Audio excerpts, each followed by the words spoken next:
اس حدیث میں در حقیقت وضو کا طریقہ ہے. حمران جو عثمان غنی کے غلام ہیں کہتے ہیں کہ عثمان غنی رضی اللہ عنہ وضو کر رہے تھے اور میں نے آپ کو دیکھا وضو کرتے ہوئے. طریقہ کیا تھا؟ دعا بوضوء، انہوں نے وضو کا پانی منگوایا. یہاں پر وضو واو کی زبر کے ساتھ، واو کے فتح کے ساتھ ہے، مراد وضو کا پانی. اور اگر واو کا ضمہ ہو، ضمہ پیش وضو، تو مراد وضو کا عمل. وضو کا عمل واو کے ضمہ کے ساتھ، اور وضو واو پر زبر سے مراد وضو کا پانی. ہم عام طور پہ وضو کہتے ہیں، وضو کر لو، وضو کر لو، یہ غلط ہے. وضو کر لو واو کی پیش کے ساتھ. بلکہ عربی زبان اتنی وسیع ہے، اگر واو کے نیچے زیر ہو وضو تو مراد وہ برتن جس میں پانی ہوتا ہے وضو کا، یعنی وضو کے پانی کا برتن، وضو کا پانی، اور وضو کا عمل. ایک ہی صیغہ ہے مگر صرف پہلے حرف کے اعراب کی تبدیلی سے معنی تبدیل ہو. یہ عربی زبان کی وسعت. آپ نے وضو کا پانی منگوایا، فافرغ علی یدیہ من انائہ، اپنے برتن سے آپ نے اپنے ہاتھوں پر پانی انڈیلا اور ہاتھوں کو دھویا. فغسلہما 3 مرات، 3 بار ہاتھوں کو دھویا. ثم ادخل بیمینہ فی الوضوء، پھر عثمان غنی رضی اللہ عنہ نے اپنا دایاں ہاتھ وضو کے برتن میں داخل کیا، وضو کے پانی میں داخل کیا. ثم تمزمز واستنشق واستنثر، پھر آپ نے کلی کی اور ناک میں پانی داخل کیا اور ناک کو جھاڑا. اور یہ بھی 3 بار، یہ عمل بھی آپ نے 3 بار کیا اور ایک ہی چلو سے. حدیثوں میں صراحت ہے کہ یہ عمل آپ نے ایک ہی چلو سے کیا، یعنی پانی لیا، آدھا پانی منہ میں اور باقی آدھا پانی ناک میں، اور پھر اس ناک کو جھاڑا اور منہ سے کلی کی، ایک ہی چلو سے. اگر آپ 2 چلوؤں سے کریں، یعنی کلی الگ چلو سے کریں اور ناک میں پانی الگ دیں، ثابت ہے، اس کا جواز موجود ہے. لیکن افضل اور رسول اللہ علیہ وسلم کا دائمی عمل اور اکثر آپ کا عمل ایک ہی چلو سے دونوں کام انجام دینے کا. کہ ایک ہی چلو میں پانی بھر کے آدھا منہ میں آدھا ناک میں، اور پھر آپ نے ناک کو جھاڑا اور کلی فرمائی. فرمایا کہ ثم غسل وجهه 3، اس کے بعد آپ نے اپنے چہرہ 3 بار دھویا. ويديه الى المرفقين 3، ہاتھوں کو دھویا 3 بار کونیوں تک. ثم مسح برأسه، پھر آپ نے اپنے سر کا مسح کیا.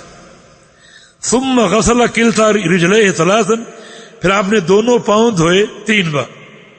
ثم قال، پھر عثمان غنی نے فرمایا، رأیت النبی صلی اللہ علیہ وسلم توضأ نحو وضوئی هذا، میں نے دیکھا رسول اللہ علیہ وسلم کو کہ آپ نے اسی طرح وضو کیا تھا جیسے میں نے اس وقت کیا ہے.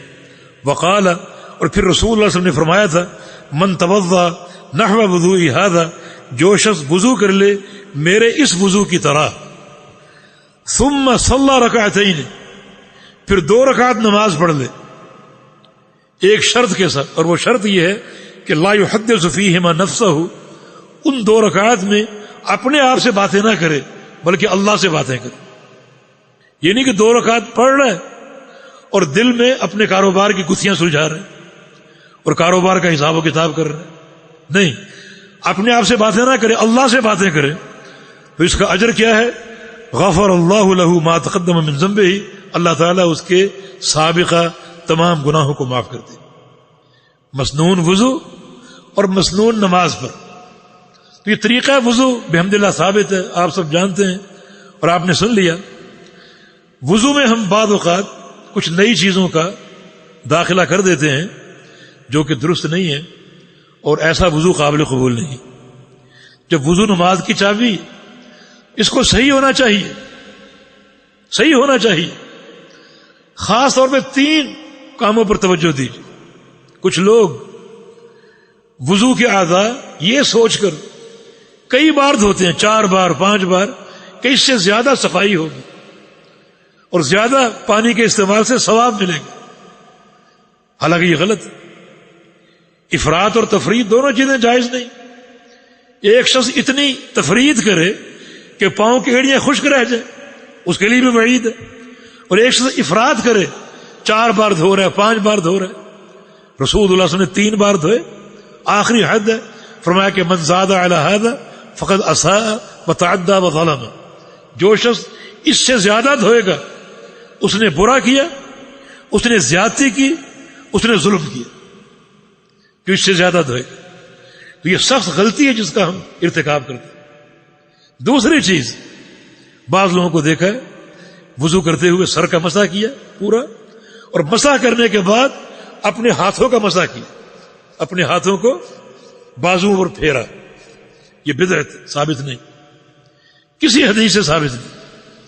تیسری چیز، سر کا مسح کیا اور سر کے مسح کے بعد الگ سے گردن کا مسح کیا، یہ ثابت نہیں۔ مسح الرقبہ، یہ ثابت نہیں، بدعت۔ تو وضو نماز کی تمہید ہے، شرط ہے۔ اگر وضو خلاف سنت ہوگا تو اللہ کے ہاں قابل قبول ہوگا، کسی حدیث سے ثابت نہیں، کسی حدیث سے۔ جو عمل ثابت ہی نہیں وہ کیوں کیا جائے؟ میرے دوست اور بھائیوں، وضو کے ساتھ کھیل نہ کھیلیے۔ ہم تو کتب فقہ پڑھتے ہیں، عجیب مسائل۔ جی اگر چٹکی میں پانی لے لیا اور 2-3 بالوں مسح کر، 2-3 بال بھگو لیے، سر کا مسح ہو گیا۔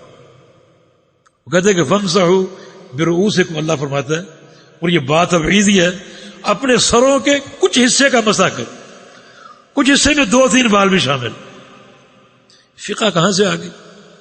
یہ بات کہاں سے آ گئی؟ وَامْسَحُوا بِرُؤُوسِكُمْ، یہ آیت کس پہ اتری تھی؟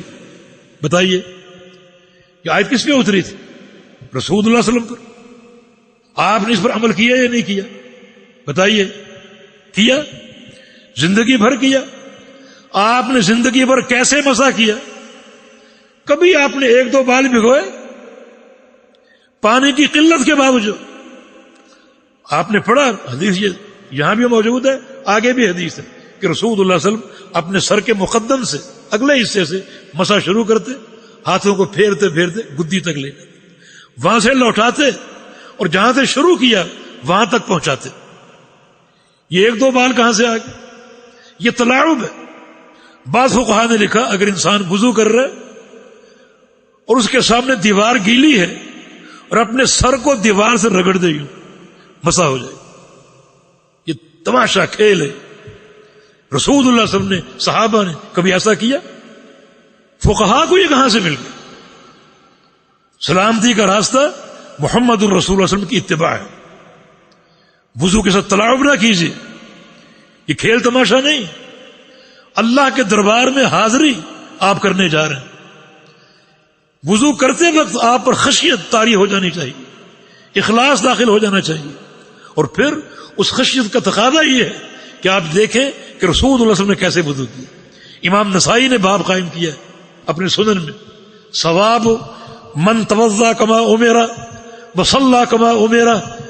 اس کا معنی اس شخص کا ثواب جو وضو کرے نبی علیہ السلام کے طریقے کے مطابق، وصلی کما امر، اور پھر نماز پڑھے نبی علیہ السلام کے طریقے کے مطابق۔ یہ باب قائم کیا۔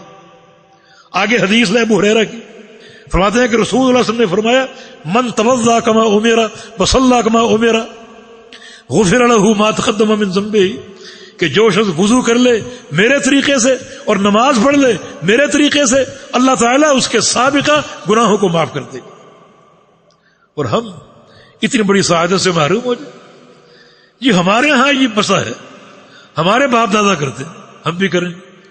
دین باپ دادا کا تو نہیں، نہ دین کسی کے گھر کی لونڈی جس طرح چاہو اس کو پھیر دو اور موڑ دو۔